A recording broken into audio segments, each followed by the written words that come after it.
motion of Congressman Ronzalo to cite Attorney Harry Roque in contempt is now approved. To make your manifestation. Thank you, Mr. Chair. I would like to move for reconsideration.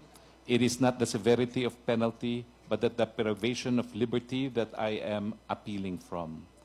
I believe that the right to liberty is amongst the most important of basic human rights, and there being no showing that there was an actual lying, but an honest mistake, and there was no actual disrespect, as evidenced by the fact that I have appeared 3 times out of the 4 invitations, I believe that any form of punishment by way of deprivation of liberty is unwarranted.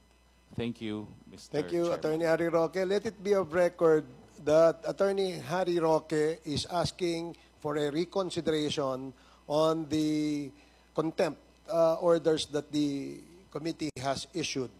Under our rules, there must be, again, another vote on this. And since there's no motion to vote, we will have to wait for the time that when we resume in our next hearing,